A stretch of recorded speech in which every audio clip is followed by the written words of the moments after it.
Hello everyone, आप सभी का एमके एकेडमी वॉरियर पे स्वागत है। आप सभी को पता है कि यूपी पुलिस का डीवीपीएसटी स्टार्ट हो चुका है, जो कि 26 दिसंबर से स्टार्ट है। जानते हैं इस वीडियो में कि मेरा एग्ज़ाम जो कि पहले दिन ही था, 26 दिसंबर को डीवीपीएसटी था, वो कैसा रहा और वहाँ के उस सेंटर के रिव्यू के बारे में हम बात करेंगे। तो चलिए शुरू करते हैं। मेरा जो सेंटर है वो रिज़र्व पुलिस लाइन मऊ जनपद में पड़ा था, जो कि मेरे घर से लगभग 15 से 20 किलोमीटर की दूरी पे है। तो वहाँ जितनी भी लड़कियाँ आई थीं, सभी का जो डिस्टेंस था उनके घर से 30 टू 35 था। इससे ज़्यादा किसी का भी सेंटर नहीं पड़ा है। मीन्स जितनी भी लड़कियां हैं, सभी का सेंटर जो है उनके होम डिस्ट्रिक्ट्स में ही पड़ रहा है डीवीपीएसटी के लिए। डीवीपीएसटी का जो टाइम है वो 9 बजे से रिपोर्टिंग टाइम है, लेकिन ऐसा नहीं है कि अगर आप 9 बजे के बाद जाएंगे तो आपका डीवीपीएसटी नहीं होगा। आप किसी भी टाइम पे जाकर करवा सकते हैं, लेकिन जितना जल्दी जाएंगे आप, अगर आपका हाइट या फिर वेट का मेज़रमेंट में कोई इश्यू होगा तो आप उसको मेंटेन कर सकते हैं, इसलिए आप पहले जाएंगे तो आपको ज़्यादा सुविधा होगी। मैं जो है अपने सेंटर पे 8:30 या 8:45 के अराउंड पहुंच गई थी। उस टाइम पे जो गार्जियन है उनको अंदर जाने नहीं मिला था। मैं अकेले ही गई थी। वहाँ पे बहुत सारी लड़कियां बैठी हुई थी, गार्जियन को अलाउ नहीं था अंदर जाना। और हमारे डीवीपीएसटी में बहुत समय लगा। वहाँ का अरेंजमेंट हमें सही नहीं लगा, बिकॉज हम लोगों का जो डीवीपीएसटी है ना, वो 12 से 1 बजे के अराउंड में किया गया था, जो ऑलरेडी बहुत लेट था, और हम लोगों को शाम तक छोड़ा गया। तो बात करते हैं कि डीवीपीएसटी में हम लोगों का फर्स्ट लिया गया। तो पहले हम लोगों को बुलाया गया। उसके बाद सबसे पहले हम लोगों का वेट मेज़रमेंट किया गया था, जो कि डिजिटली चेक हो रहा था। उसमें ये एक प्रॉब्लम क्रिएट कर रहा था कि हम लोगों की जो हाइट है ना, वो 1 सेंटीमीटर कम मेज़र कर रहा था डिजिटली में। तो लेकिन वहाँ पे दोनों मेज़रमेंट लिया जा रहा था, तो वो जो स्केल है उससे ही मेज़र करके लिखा जा रहा था, और डिजिटली वाला सबका 1 सेंटीमीटर कम सबसे पहले हम लोगों का थंब इम्प्रेशन लिया गया।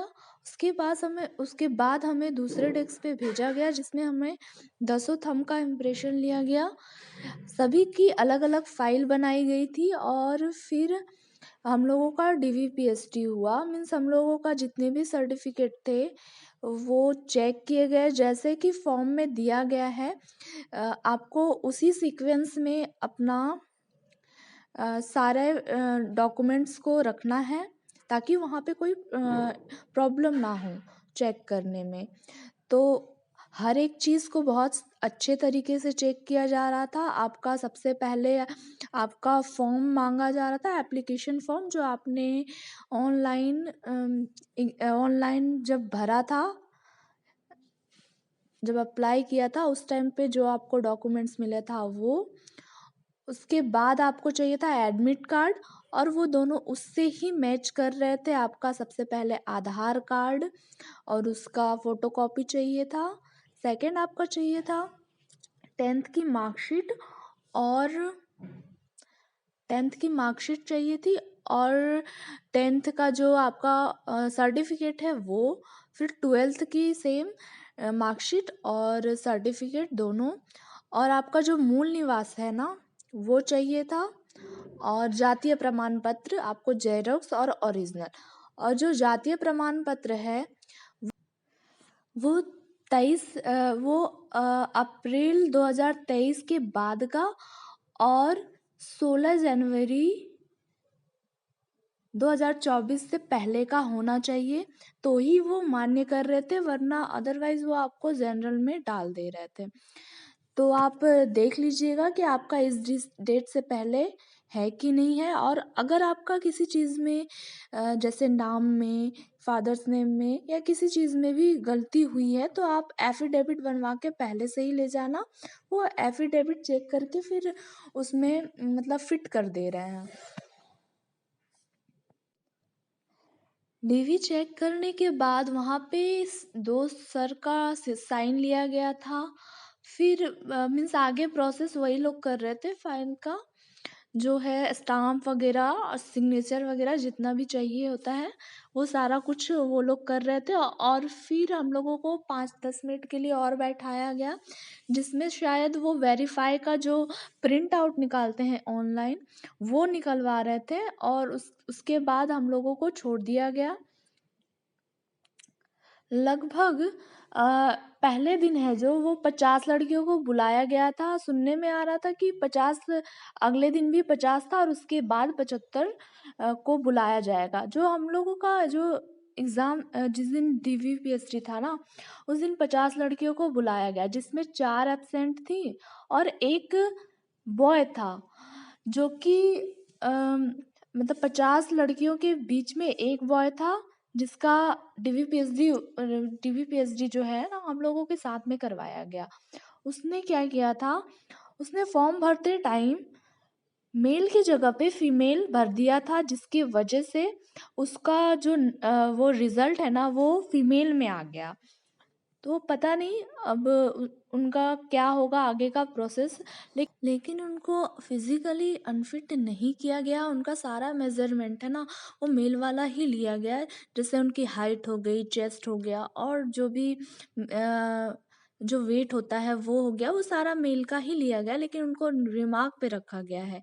उनको डीवीपीएसटी में आउट नहीं किया गया या फिर अनफिट नहीं किया गया।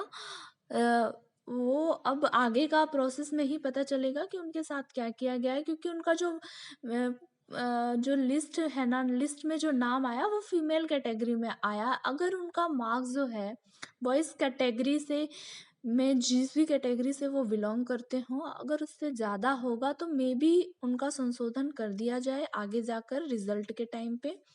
लेकिन उससे पहले तो पता नहीं क्या होगा।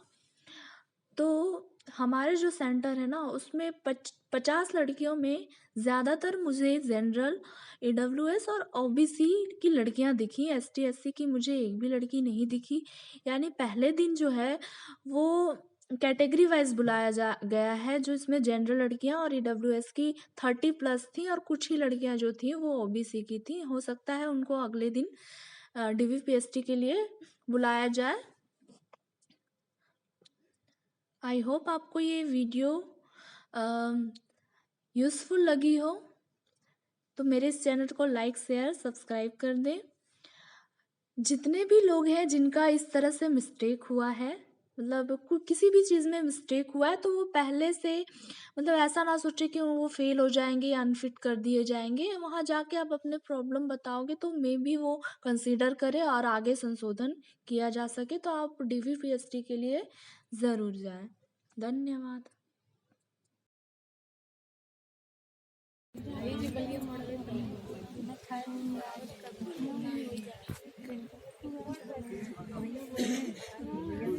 तू अपन नंबर दे दे जगह लिख दे लाई